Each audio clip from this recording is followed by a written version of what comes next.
Mesdames et messieurs, bonsoir et merci d'avoir choisi Nzamou Télévision dans le cadre de cette émission Invité du soir. Invité du soir qui aujourd'hui, nous avons approché le prophète Konde Paul Dominique, le responsable ou le visionnaire de l'église Liloba, ici en République démocratique du Congo. Nous l'avons tendu notre micro et il a parlé évidemment en lingala pour la bonne compréhension de tous sur beaucoup de questions, par exemple de son jus prophétique, le jus de pétrole, de sa façon de s'alimenter, c'est-à-dire sa façon de manger ou de prendre la nourriture. Vous savez tous que le prophète Konde ainsi que l'église de Loba ne mange pas de la viande fraîche comme on dit. Et voilà, il a vraiment en tout cas tout déclaré dans notre micro. Vous suivez, comme si vous y étiez. Maintenant, on a vu que na place pour ça la Sainte Seine, na tango ezate pour mon pépé zo lega. En bon on se fout là mon pépé tempête bano lega, tempête invisible. Au moins mon pépé on se côté dans zota moto akutana munoko vers côté au moins paiement.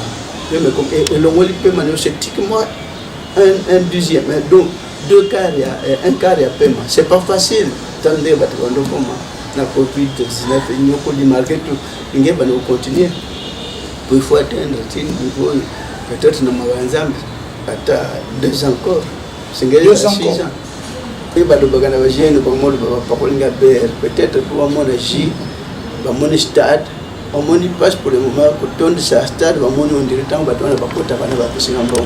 Mais les gens savent pas qui n'a qu'une c'est vrai que d'autres passeurs se passent le plein à martyr. Ah, sans années on a posé la peine.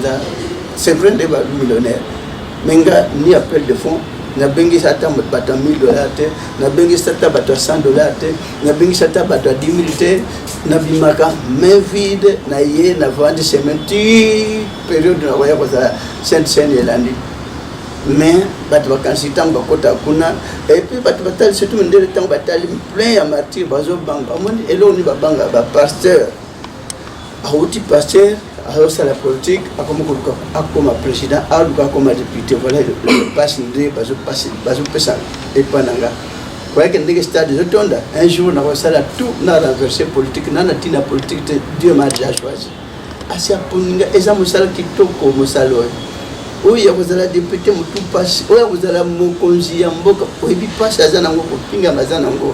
Vous allez prendre Natina de Quanate. Mon batuing va combattre à Wanamboko. Par exemple, tout ça qui n'a pas Wanakotanga combattre, le prophète. Mais pas comme le cas pour renverser pouvoir, pas comme le cas Bazala, Bakonzia, Balakit, Ngana au 5 années qui t'a cassé, ni chef à Rute, ni député, peut-être député n'a que le pétaka.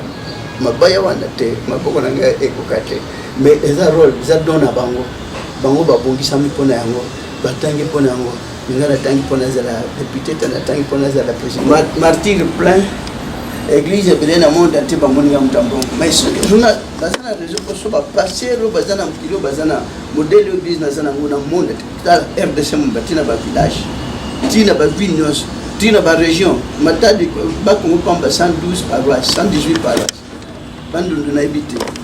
Donc, on a partout dans l'église, ma taille du Pamba peut être 40 ou 50. Mais ce n'est pas facile. Ah, ou à Pamba 300 ici par là. Ce n'est pas facile. Parce que quand ça négocie la politique, la politique, la politique, et pas jour pour ça la politique. C'est la politique à mon avis qui peut me attendre. Parce que, comme ça, il va ressembler là-bas où l'église va comprendre la valeur d'un embêté. Parce que quand la coutume pour nous les que les psychopominions sur les envoyés pour appliquer pour nous bazar pour indiquer ces amachari Adam F na jardin d'Éden.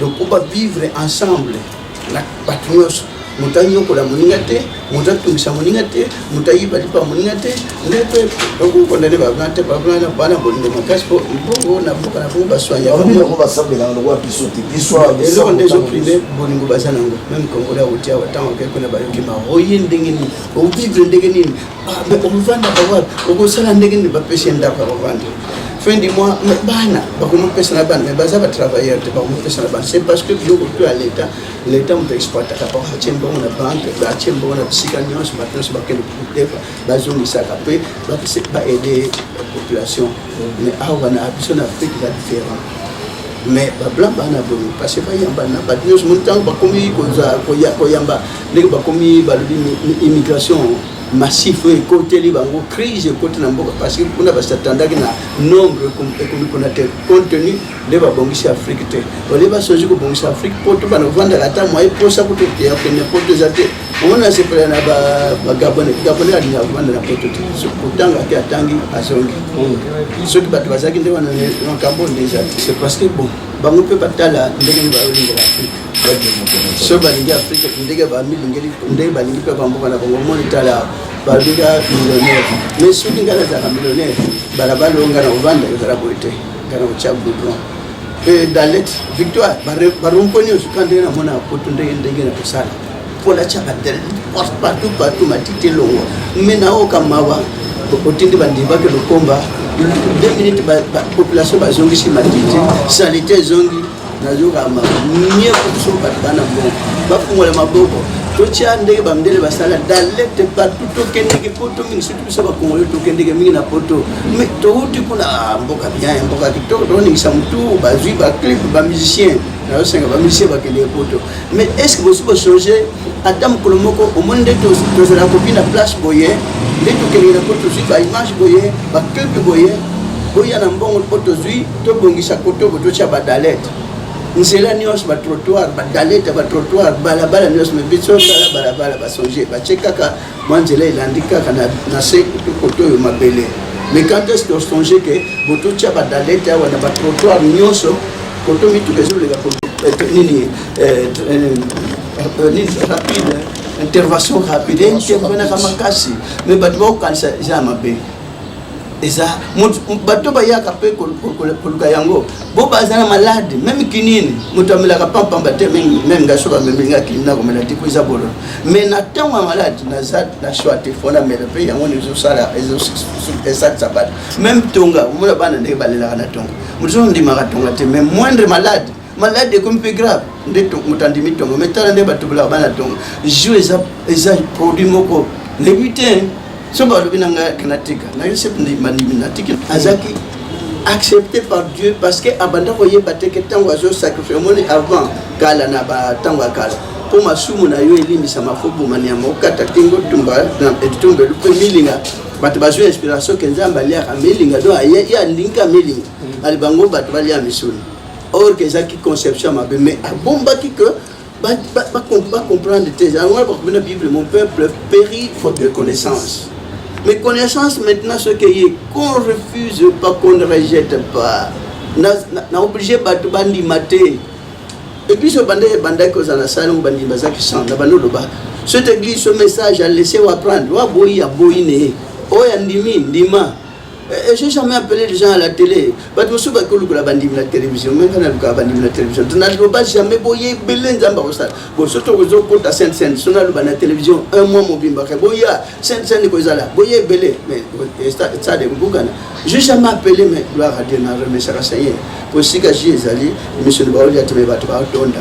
Oh mon Dieu. Les artisans bio agroalimentaires, les attaques produits pharmaceutiques non. Na wela ni la médecine moderne te na ba pharmacie te bien sûr que norme photo ko sapo mikandanyo sezali auto zangi toujours ko ba na remercier ba responsable autorité même na niveau kuna likolo ba c'est quand même moi papier pour nyos na zana ngo mikanda tout ba test même test même na France na Lyon moi na moko melaki koko alobi ba mesure pétrole bantier mabiki malade sili bafundi basambi 50 dira mundela ya utala soki mwana wana kobela soki retour kozala batali na kate mabete mais mwana en bonne santé mais azaki malade bandakala antier batali te no ba classer au classement sans suite mais produit to comprendre nandenge zate ba benga na Belgique produit moko miracle.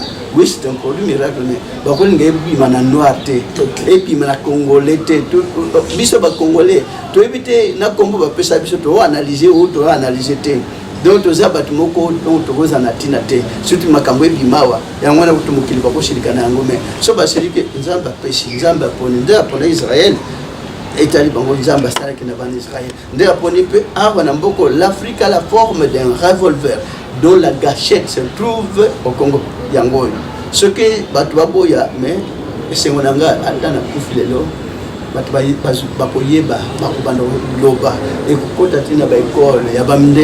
y a quelqu'un qui a interprété, interprété correctement et traduit l'originalité du péché dans Ève. Il y a quelqu'un qui était là dans le monde, pas qu'il y ait un cantique nouveau. Il y a quelqu'un qui, en tant que noir, il y a un cantique, Moïse, il y a un seul. Oh Jésus peut cantique on a yemba. Troisième personnage yemba ngo ndeko na binde ke na vandi a marge mutupamba. Pe na lagisi pe na ju permission pa na nzam na lakisa bandi millions le cantique de Moïse la nyoba to mona biloko na lukula muke mais pas na nzam bezaminen. Un jour le monde connaîtra qu'il y avait quelqu'un à Tabayini mutabi misaki que la terre tourne autour du soleil. Le soleil tourne autour de la terre. Okay. Mais il y a inspiré avec non, c'est la terre qui tourne autour du soleil. On a créé des problèmes parce que tant qu'on a inventé avion, matin en zoom, on a battu une charge. Mais quand on a mis mon argent, on a abandonné kaka nzungu ya munene na charge na mamituka na ba bibende et matipe même à vitesse à valir bon biso banwa quand on sera avion à buto to bimisha mona moite bon biso banwa to sera ka bambash makola batwe beba to sera ko ebima na moite to ibandenge na kosala na mona ndenge ya logique pour battu babika mais moi Dieu m'a choisi à choisir là en vrai dire battu bakundimate parce que makambo ezawa isa différent na makambo non, je ne peux même pas dire que nul n'est prophète chez lui parce que ça l'a déjà martyr. Ah, c'est déjà beaucoup. C'est dire bande kolanga bandiri. Malgré Bassim, Bible, des bazana un problème. Les vraiment émission on a M6 que y a on a bien bini véritable escroc. Moi j'accepte d'être appelé escroc, j'accepte d'être appelé Mutumabe, j'accepte d'être appelé manipulateur forcé que Gambon on a pas poché batute. Sur le Gambon, nous besoin pas collaborateur dans l'église là, trace nanda. Nous avons Gambon ngo. Na wesa muna mutuzamba lobi $100, $100. Ba koya nango. Je veux pas. La poste la boutamour. Voilà. Ainsi prend fin cette émission invitée du soir. Vous avez sans doute compris que nous avons reçu ou nous avons tendu notre micro au prophète Konde Paul Dominique, le responsable ou le visionnaire de l'église Iloba, qui a essayé un peu d'expliquer à travers notre micro tout ce qui s'est dit sur sa richesse, tout ce qui s'est dit de sa façon de voir les choses pour le Congo, de sa façon de manger ou de sa façon de s'alimenter comme on dit. En tout cas, nous osons croire que nous avons levé l'équivoque, nous avons approché vos attentes et ainsi nous allons vous retrouver prochainement dans un autre numéro d'invité du soir.